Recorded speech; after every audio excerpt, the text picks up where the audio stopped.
السلام علیکم ورحمۃ اللہ وبرکاتہ۔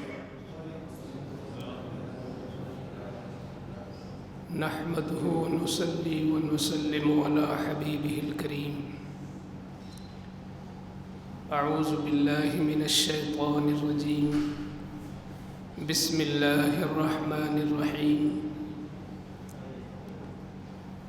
انما يريد الله ليذهب عنكم الرجس اهل البيت ويطهركم تطهيرا۔ درود شریف پڑھیں۔ اللهم صل على سيدنا وشفيعنا وطبيبنا ومولانا وملجانا محمد معدن الجود والكرم وآلہ وبارک وسلم۔ جملہ عاشقان اہل بیت اور خاندان رسول سے محبت اور عقیدت رکھنے والے جملہ اہل ایمان، آج ہم چاہتے ہیں کہ کچھ باتیں اس موضوع پر پیش کر دوں کہ اسلام کے اندر سرکار کے گھر والوں کا مقام و مرتبہ کتنا بلند ہے، یعنی مقام اہل بیت کیا ہے۔ اسی لیے میں نے جو آیت کریمہ تلاوت کی ہے، اس آیت کے اندر لفظ اہل بیت موجود ہے، پورا لفظ اہل بیت۔ اہل بیت کیا ہے؟ گھر والے۔ کس کے گھر والے؟ نبی کے گھر والے۔ سب سے پہلے اس بات کو عرض کر دوں کہ نبی کے گھر والے ہیں کون؟ یوں تو آپ کا خاندان پورا بنو ہاشم ہے، اولاد عباس، اولاد عقیل، اولاد جعفر، خود تمام ازواج مطہرات یعنی حضور کی بیویاں اور ہم مومنوں کی روحانی مائیں، یہ سب اہل بیت سے ہیں۔ مگر چار ایسے لوگ ہیں جن کو ہر مقام پر، ہر موقع پر حضور نے خاص طور پر فرمایا کہ یہ میرے اہل بیت ہیں۔ وہ چار لوگ ہیں جو میں نے آیت پڑھی ہے، یہ 22ویں پارے کی۔ اللہ فرماتا ہے انما یرید اللہ لیذہب عنکم الرجس اہل البیت ویطہرکم تطہیرا۔ اللہ تو یہی چاہتا ہے کہ اے نبی کے گھر والوں، تم کو خوب یعنی تم سے ناپاکی دور کر دے اور تم کو خوب پاک کر دے۔ گویا کہ قرآن کی روشنی میں یہ بات ثابت ہو گئی کہ جو نبی کے گھر والے ہیں اور جو نبی کے اہل بیت ہیں، ہر قسم کی گندگی یعنی ظاہری گندگی، باطنی گندگی، اللہ نے اپنے کرم سے ہر قسم کی گندگی سے ان کو پاک کر دیا۔ وَيُطَهِّرَكُمْ تَطْهِيرًا، اور انہیں خوب پاک کر دیا، اتنا پاک کر دیا کہ جو ان کے دامن سے جڑ جائے اسے بھی پاکی نصیب ہو جائے۔ اب اس آیت میں صرف نام تو کسی کا لیا نہیں گیا، بس کہا گیا کہ نبی کے گھر والوں کو اللہ نے پاک کر دیا۔ جب یہ آیت کریمہ اتری تو تفسیر میں لکھا ہے کہ حضور صلی اللہ تعالیٰ علیہ وسلم نے ایک موقع پر اپنی نورانی چادر اپنے کندھے سے اتاری، اپنی چادر پاک، اپنی چادر تطہیر کو پیغمبر نے اپنے کندھے سے اتار کر اس چادر کے اندر علی کو چھپایا، اسی چادر کے اندر فاطمہ زہرا کو چھپایا، اسی چادر کے اندر حسین کو چھپایا، اسی چادر کے اندر حسن کو چھپایا اور خود بھی اپنا سر مبارک اسی میں داخل کر دیا۔ چاروں طرف سے یہ 5 نفوس قدسیہ انہی چادر، اسی مبارک چادر کے اندر ہیں، اور حضور نے یوں لفظ ادا کیا، اللہم ہؤلاء اہل بیتی، اے میرے مولا یہی میرے اہل بیت ہیں۔ تو کیا مطلب؟ گھر والے تو اور بھی ہیں، مگر اپنی چادر میں چھپا کر انہی 4 لوگوں کو کہا کہ اے میرے اللہ یہی میرے اہل بیت ہیں، یعنی حسین میرے اہل بیت سے ہیں، حسن میرے اہل بیت سے ہیں، فاطمہ میری اہل بیت ہیں، علی میرے اہل بیت ہیں۔ تو اس سے ایک سند مل رہی ہے کہ خاص طور پر ان 4 لوگوں کو حضور نے اہل بیت فرمایا، اور قرآن کی روشنی میں اہل بیت پاک ہیں۔ اس کے بعد یہ بھی کتابوں میں آیا ہے کہ اس آیت کے نازل ہونے کے بعد تقریباً 7 سے 8 مہینے تک، اس آیت کے اترنے کے بعد جس میں اللہ نے ان کی پاکی بیان کی ہے، اس کے اترنے کے 7 سے 8 مہینے تک حضور فاطمہ کے دروازے سے گزرتے اور فاطمہ کو آواز دیتے کہ بیٹی نماز پڑھو، اٹھو نماز پڑھو، اور اس کے بعد یہی آیت آپ تلاوت کرتے، انما یرید اللہ لیذھب عنکم الرجس اہل البیت۔ اس سے بھی مفسرین نے فرمایا ہے کہ ادھر فاطمہ کو آواز دیا اور ادھر یہی آیت پڑھی، اس کا مطلب اس آیت میں فاطمہ بھی مراد ہیں، ان کی اولادیں بھی مراد ہیں، یہ دلیل مل رہی ہے۔ اس کے علاوہ آپ جانتے ہیں کہ سیدنا عیسیٰ علیہ السلام بغیر باپ کے پیدا ہوئے، یہ میں نے تفسیروں میں بھی بتایا ہے بارہا کہ حضرت عیسیٰ علیہ السلام بغیر باپ کے پیدا ہوئے۔ جبریل علیہ السلام نے پھونک ماری اور ان کے دم کرنے سے اللہ کی قدرت سے حضرت مریم کو حمل ہوا اور حضرت عیسیٰ علیہ السلام پیدا ہوئے۔ قرآن کریم میں ان کے لیے آیا ہے وَكَلِمَتُهُ أَلْقَاهَا إِلَى مَرْيَمَ وَرُوحٌ مِّنْهُ، اللہ تعالیٰ نے حضرت عیسیٰ کو اپنا کلمہ کہا۔ عیسیٰ علیہ السلام کو روح اللہ کہا گیا، یہ ان کا اعزازی خطاب ہے کہ وہ کلمت اللہ ہیں، وہ روح اللہ ہیں۔ مطلب کیا ہے؟ ہیں اللہ کے بندے، ہیں اللہ کے رسول، مگر ان کا خطاب ہے کلمت اللہ، روح اللہ۔ اب عیسائیوں کا عقیدہ کیا ہے ان کے تعلق سے؟ عیسائی یہ کہتے ہیں معاذ اللہ کہ وہ اللہ کے بیٹے ہیں، جب کوئی ان کا باپ نہیں تو اللہ ہی ان کا باپ ہے۔ یہ عیسائیوں کا گندا عقیدہ ہے۔ تو ایک بار حضور کی بارگاہ میں یہ لوگ پہنچے یہی عقیدہ لے کے، اور بہت اونچی کوڑی ماری دور سے بولتے ہیں، کہتے ہیں یا رسول اللہ یہ بتائیے کیا کوئی بیٹا بغیر باپ کے بھی ہو سکتا ہے؟ ان کی نگاہ کہاں تھی؟ حضرت عیسیٰ پر، یعنی جب حضور ابھی کہہ دیں گے نہیں باپ تو ہونا چاہیے تو ہم پوچھ لیں گے پھر عیسیٰ کا باپ کون ہے، جب نہیں بتا پائیں گے تو ہم لوگ کہہ دیں گے اللہ باپ ہے۔ یہ ان کا مقصد تھا۔ تو وہ کہتے ہیں یا رسول اللہ کیا کوئی بیٹا بغیر باپ کے بھی ہو سکتا ہے؟ تو میرے آقا نے فرمایا تعجب ہے تمہاری عقل پر، بغیر باپ کیا بغیر ماں کے بھی ہو سکتا ہے اگر اللہ چاہ لے تو۔ کیا تم کو نہیں معلوم کہ حضرت آدم کا نہ کوئی باپ ہے نہ کوئی ماں؟ تو عیسائی پھر ہکا بکا رہ گئے، لیکن وہ لوگ اپنے عقیدے سے ہٹے نہیں اور ہر جگہ حجت کرتے نہیں اللہ کے بیٹے اللہ کے بیٹے۔ تب اللہ کی طرف سے آیت اتری، جبریل امین مصطفیٰ کی بارگاہ میں پہنچے اور یہ آیت اتری جو 3 پارے میں ہے، فَمَنْ حَاجَّكَ فِيهِ مِنْ بَعْدِ مَا جَاءَكَ مِنَ الْعِلْمِ فَقُلْ تَعَالَوْا نَدْعُ أَبْنَاءَنَا وَأَبْنَاءَكُمْ وَنِسَاءَنَا وَنِسَاءَكُمْ وَأَنفُسَنَا وَأَنفُسَكُمْ ثُمَّ نَبْتَهِلْ فَنَجْعَلْ لَعْنَةَ اللَّهِ عَلَى الْكَاذِبِينَ۔ یہ آیت پوری اتری۔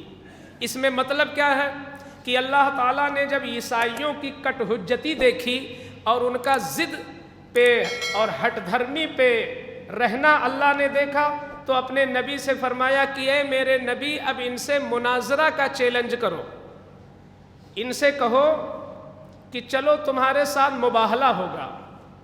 مباہلہ یہ ہوتا ہے کہ جب دو لوگ لڑیں تو دونوں لوگ اللہ کی قسم کھا کے ایک دوسرے پر لعنت بھیجیں کہ جو جھوٹا ہو اس پر اللہ کی لعنت ہو، یہی مباہلہ۔ تو میرے پروردگار عالم نے نبی سے کہا کہ ان کو مباہلہ کی دعوت دے دو۔ تو اس میں کیا فرمایا اللہ نے کہ ان سے کہو تم بھی اپنے بیٹوں کو لاؤ، ہم بھی اپنے بیٹے لاتے ہیں، تم بھی اپنے گھر کی عورتوں کو لاؤ، ہم بھی اپنے گھر کی عورت لاتے ہیں، تم بھی خود آؤ، ہم بھی خود آتے ہیں، اور ایک میدان میں پہنچ کے مباہلہ ہوتا ہے۔ جب یہ آپ نے چیلنج کر دیا تو عیسائیوں نے اپنے بہت بڑے پادری سے پوچھا کہ بتاؤ اس نبی نے آج مباہلہ کا چیلنج کیا، کیا یہ اچھا ہوگا کہ ہم دعوت قبول کر لیں؟ تو پادری پڑھا لکھا تھا، اس نے کہا تمہاری عقلیں ماری گئی ہیں، تم اس نبی سے مباہلہ کرو گے؟ قسم ہے اللہ کی، اگر انہوں نے تمہارے خلاف دعا کر دی تو زمین سے تمہارا وجود ختم ہو جائے گا اور قیامت تک کے لیے عیسائیت فنا ہو جائے گی۔ اتنا کہا اس نے تو یہ لوگ آئے واپس لینے کی، معذرت کرنے کی، اب مباہلہ نہیں ہوگا۔ تو وہ عیسائی بھی ساتھ میں آیا تو کیا دیکھا کہ حضور پوری تیاری سے نکل چکے تھے۔ اب یہاں پہ توجہ طلب یہ ہے کہ حضور جب نکلے تو کس کو لے کے نکلے؟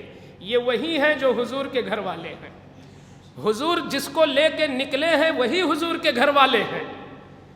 آقا نے حسین کو گود میں لیا، اللہ اکبر، کہہ دو سبحان اللہ۔ حسین کو گود میں لیا چونکہ وہ چھوٹے تھے، حسن کی انگلی پکڑی، فاطمہ کو اپنے پیچھے کیا اور علی کو ان کے پیچھے کیا، اور یہی گھر والے جا رہے ہیں مباہلہ کرنے۔ تو جب عیسائیوں کا پادری دیکھتا ہے یہ نورانی چہرہ تو اس نے اپنے ساتھیوں کو پکار کے کہا رک جاؤ، اس نبی سے معافی مانگ لو، اللہ کی قسم یہ ایسے چہرے ہیں، یہ وہ چہرے ہیں کہ اگر یہ پہاڑ کے ہٹنے کی بھی دعا کر دیں گے تو اللہ پہاڑ کو بھی ہٹا دے گا، اگر تمہارے خلاف دعا کر دیں گے تو تمہارا وجود مٹ جائے گا۔ اللہ اکبر، یہ ہے نبی کے گھر والے۔ بتانا یہ ہے کہ جب اللہ نے کہا کہ تم کہہ دو ہم اپنے گھر والوں کو لاتے ہیں تو وہاں پر کسی اور کو نہیں، لے کے گئے ہیں تو علی کو، لے کے گئے ہیں تو فاطمہ کو، لے کے گئے ہیں تو حسن و حسین کو۔ اسی لیے تو ہم لوگ جھوم کے ان کی بارگاہوں میں درود پڑھتے ہیں۔ پڑھ لیجئے اولاد نبی پر درود پاک، اللہم صلی علی جود والکرم وآلہ وبارک وسلم۔ درود شریف کی بات آ گئی ہے تو امام شافعی کی یہ بات سنا دوں۔ امام شافعی رحمۃ اللہ علیہ فرماتے ہیں کہ اے نبی کے گھر والوں، یعنی اے فاطمہ، اے علی، اے حسین، اے حسن، تمہارے فخر کے لیے یہی کافی ہے، تمہارے فخر کے لیے اور تمہاری عزت کے لیے اتنا ہی کافی ہے کہ جب تک بندہ تم پر درود نہیں پڑھتا ہے اس کی نماز مکمل نہیں ہوتی ہے۔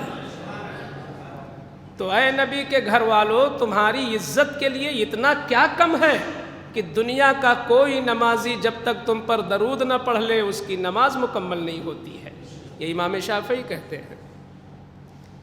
اس کے علاوہ امام شافعی رحمۃ اللہ تعالیٰ علیہ کے علاوہ بہت سارے بزرگان دین، خود آقائے کریم ارشاد فرماتے ہیں کہ میرے گھر والوں کا مقام یہ ہے، چونکہ میں مقام اہل بیت بیان کر رہا ہوں، میرے گھر والوں کا مقام یہ ہے کہ اگر کوئی شخص کعبہ شریف چلا جائے اور وہیں پر رک جائے پوری زندگی، 60 سال تک بھی اللہ اس کو زندگی دے دے کعبہ کے اندر، اور وہ مقام ابراہیم پہ پوری نمازیں پڑھتا رہے۔ مقام ابراہیم بہت مبارک جگہ ہے، جہاں پہ کھڑے ہو کر حضرت ابراہیم نے کعبہ بنایا تھا، وہ بہت مبارک مقام ہے۔ تو وہاں پہ نماز پڑھنا بہت اچھی چیز ہے، کیونکہ قرآن میں ہے وَاتَّخِذُوا مِن مَقَامِ إِبْرَاهِيمَ مُصَلَّى، مقام ابراہیم پر تم نماز پڑھو۔ تو بہرحال حضور فرماتے ہیں کہ اگر کوئی کعبہ میں رہے اور مقام ابراہیم پر سجدوں پہ سجدہ کرتا رہے اور پورا دن روزہ رہے اور میرے گھر والوں کے لیے اگر دل میں میلی رکھتا ہے تو وہ جہنمی ہی ہے۔ یہ شان و عزت ہے، یہ شان اور کرامت ہے کہ اللہ تبارک و تعالیٰ کے گھر والے، خاص کر حسن و حسین، خاص کر فاطمہ زہرا، خاص کر مولا علی، ان کا مقام اتنا بلند و بالا ہے کہ 60 سالہ عبادت ہو ایک طرف اور ان کے لیے اگر دل میں کہیں سے بغض آ جائے تو حضور فرماتے ہیں اس کا ٹھکانہ جہنم ہی ہوگا۔ اس لیے کہ ان کا رشتہ حضور سے ہے، ان سے محبت کرنا حضور سے محبت کرنے کی پہچان ہے، اور حضور سے محبت کرنا اللہ سے محبت کرنا ہے۔ اسی کو آپ پلٹ دو کہ اگر ان سے بغض ہو گیا تو گویا حضور سے بغض ہو گیا، اور حضور سے بغض ہو گیا تو اللہ سے بغض ہو گیا، اور اللہ سے بغض ہو گیا تو ٹھکانہ جہنم ہے۔ اس لیے ان کا رشتہ اور ان کا تعلق ہے۔ یہی وجہ ہے کہ میرے آقا فرماتے ہیں کہ دنیا کے جتنے رشتے ہیں یہ تو ٹوٹ جائیں گے، کون کس کی خالہ ہے، کون کس کا خالو ہے، یہ دنیا تک ہے، یہ رشتہ قیامت کے دن زیرو ہے، کوئی مطلب نہیں۔ تو سارے رشتے، چاہے سسرالی رشتے ہوں، چاہے ددھیالی رشتے ہوں، چاہے ننیالی رشتے ہوں، یہ رشتے صرف دنیا تک ہے، حضور فرماتے ہیں۔ لیکن آقا آگے فرماتے ہیں لیکن میرا رشتہ اگر کسی سے ہو گیا اور میرے خاندان سے کسی کا رشتہ جڑ گیا تو وہ رشتہ قیامت کے دن بھی کام آئے گا، وہ رشتہ قیامت کے دن کام آئے گا۔ اسی حدیث کو سن کر سیدنا فاروق اعظم حضرت فاطمہ زہرا کی ایک بیٹی سے نکاح کرنے کے لیے تل گئے، ادھر سے منع ہوتا رہا مگر آپ اصرار کرتے رہے، یہاں تک کہ حضرت ام کلثوم سے عمر فاروق کا نکاح ہوا۔ اسی بنیاد پر انہوں نے سوچا کم سے کم ایک ایسا رشتہ کر لوں جو قیامت کے دن بھی کام آئے۔ سرکار امام حسین نے تقریباً 100 شادیاں کی، امام حسن نے، سیدنا امام حسن نے تقریباً 100 شادیاں کی۔ اب آپ سوچتے ہوں گے اتنے پرہیزگار لوگ، دیندار لوگ، 100 شادی؟ خود مولا علی لوگوں سے کہتے تھے کہ میرا بیٹا روزانہ شادی کرتا ہے، روزانہ طلاق دیتا ہے، اے لوگو تم لوگ کیوں اپنی بیٹیاں اس کے ساتھ کرتے ہو؟ وہ بہت طلاق دیتے ہیں، لہٰذا تم لوگ اپنی بیٹی مت دو ان کو، یہ مولا علی کہتے۔ مگر لوگ تھے کہ مانتے نہیں تھے، لائن لگی تھی۔ آپ شادی کرتے، 2-3 دن بعد، 4 دن بعد طلاق دے دیتے، اور نہ جانے اس عورت کو کیا محبت ہو جاتی اور کون سا لطف مل جاتا۔ شاید اس کے سامنے یہی حدیث تھی کہ رشتہ ہو گیا ہے حسن سے، تو جس عورت کو وہ طلاق دے دیتے وہ پوری زندگی بیوہ ہی رہ کر زندگی گزار دیتی، اور وہ یہ کہتی کہ جب رشتہ حضور کے گھرانے سے ہو گیا ہے تو اب اور کوئی رشتہ نہیں ہو سکتا ہے۔ تو ایک دن پوچھنے والے نے پوچھا کہ اے حسن تم نے اتنی لڑکیوں سے شادی کی اور تم نے اتنی عورتوں کو طلاق دیا، اس کی وجہ کیا ہے؟ تو آپ فرماتے ہیں کہ میں نے جو اتنی شادی کی وہ اپنے نفس کے لیے نہیں، اپنی خواہش کے لیے نہیں، میرے سامنے بھی حضور کی وہ حدیث ہے کہ آقا فرماتے ہیں کہ میرے خاندان کا رشتہ قیامت کے دن بھی کام آئے گا، تو میں نے سوچا کہ حضور کی امت کی زیادہ سے زیادہ لڑکیاں میرے ذریعے حضور سے جڑ جائیں تاکہ قیامت کے دن ان کو فاطمہ کی بہو کہا جائے۔ اس لیے وہ نیت تھی۔ تو اللہ والوں کے ہر کام میں اچھی نیت ہوا کرتی ہے، انہوں نے اس لیے شادیاں کی۔ یہ اہل بیت کی بہت ساری خصوصیات بھی ہیں۔ ایک خصوصیت تو آپ نے یہی سنی کہ ان کا رشتہ کبھی نہیں ٹوٹتا، یہ ہمیشہ ان کا رشتہ کام آئے گا۔ دوسری چیز یہ ہے کہ سارے نبیوں کی اولادیں حضرت آدم سے لے کر حضرت عیسیٰ علیہ السلام تک سارے نبیوں کی اولادیں انہی کی پیٹھ میں رکھی گئی ہیں. ہم آپ کی جو اولادیں ہیں ہماری پیٹھ میں ہیں. جس کے ذریعے جو اولاد دنیا میں آنا ہے اللہ نے اس کی روح میں اس کی روحوں کو اسی کی پیٹھ میں رکھ دیا ہے. مگر حضور فرماتے ہیں میری اولادیں علی کے پیٹھ میں رکھی گئی ہیں. میری اولادیں علی کی پیٹھ میں ہیں، یعنی علی سے جو بچہ پیدا ہو سمجھو وہ حضور کا بچہ ہے. اسی لیے تو جب مباہلہ کے لیے گئے اور وہاں کہا گیا تھا اپنے بیٹوں کو لے جانا ہے، اور لے گئے تو سرکار حسین کو لے گئے تو حسن کو لے گئے. گویا نواسا تھے مگر حقیقت میں حضور ان کو اپنا بیٹا مانا کرتے تھے. حضرات گرامی، کیوں نہ ہو، ایسا کیوں نہ ہو، حسین کیوں پوری دنیا میں اسلام کا نام بلند کیوں نہ کر دے، جبکہ انہوں نے دودھ پیا تھا فاطمہ زہرا کا. اس دودھ کی ایسی برکت تھی، مجھے تو ایسا نہیں لگتا کہ فاطمہ زہرا نے کبھی بغیر وضو کو انہیں دودھ پلایا ہو. دودھ بھی پلاتی تھی تو وضو کر کے پلاتی تھی. ایسا مقدس دودھ پینے والا بچہ، اور اس ماں کا بچہ کہ روئے زمین پر ایسی کوئی عورت پیدا نہیں ہوئی الحمدللہ. آپ سے کوئی پوچھے کہ دنیا کی سب سے اچھی عورت کون ہے تو آپ کہہ سکتے ہو فاطمہ زہرا ہے. فاطمہ زہرا سے بہتر کوئی عورت نہیں.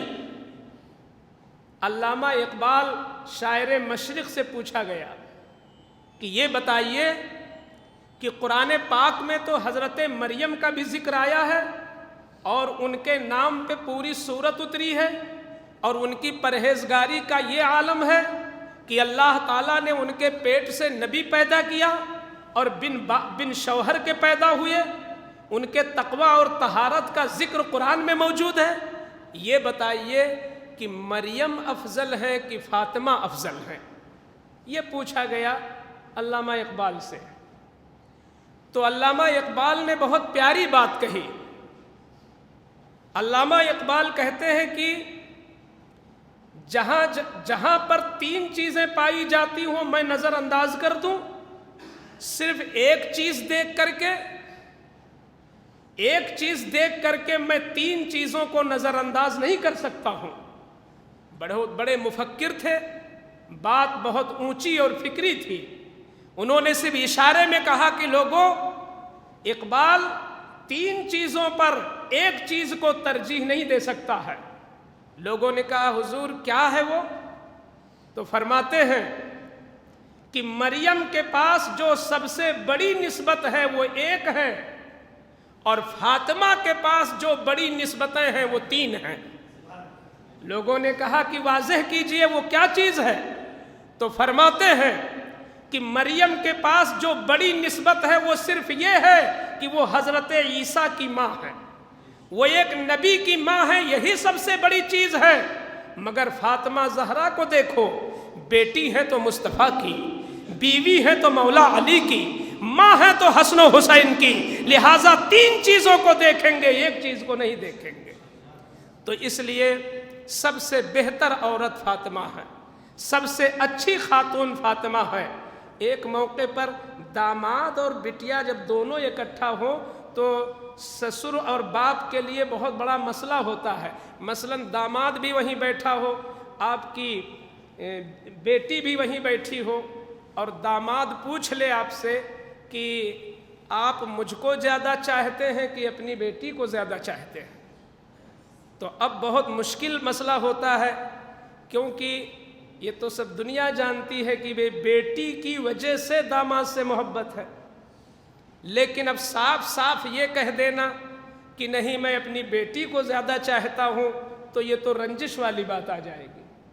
حضور بہت بڑی عقل والے، اتنی عقل میرے حضور کو کہ اگر حضور کی عقل نکلنے کے لائق ہوتی اور نکال لی جاتی تو حضور کی عقل ایک پلے میں ہوتی اور دنیا کے سارے انسانوں کی عقل دوسرے پلے میں رکھو تب بھی حضور کی عقل بھاری پڑ جائے گی.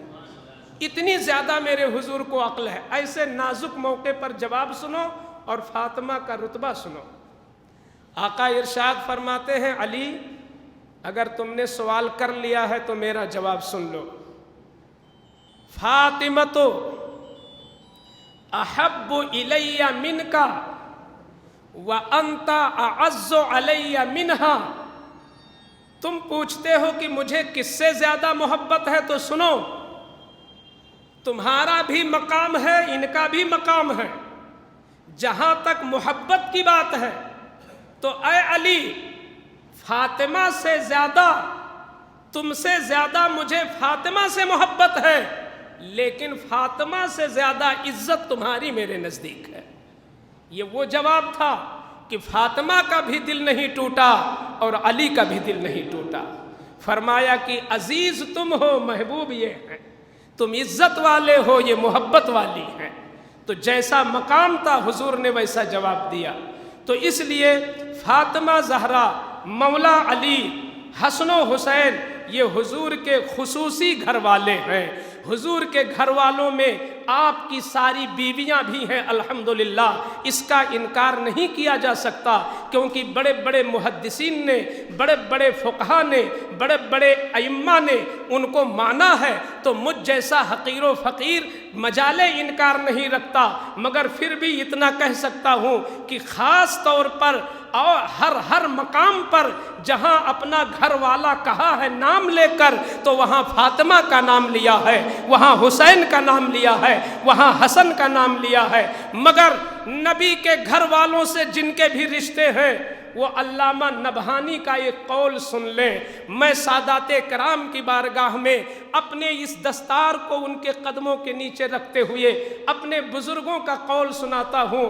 علامہ نبہانی ارشاد فرماتے ہیں کہ سادات کرام کو یعنی سیدوں کو یہ نہیں چاہیے کہ وہ اپنی یہ فضیلت سن کر کے صرف اسی پر بھروسہ کر کے بیٹھ جائیں, بلکہ علم اور عمل ان کے گھر سے نکلا ہے, حضور کی میراث ہے.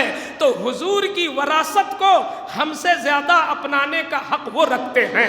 لہٰذا جو سادات کرام ہیں وہ ہر حال میں عزت کے لائق ہیں, مگر ہم لوگوں سے زیادہ علم میں آگے انہیں بڑھنا چاہیے, عمل میں انہیں بڑھنا چاہیے.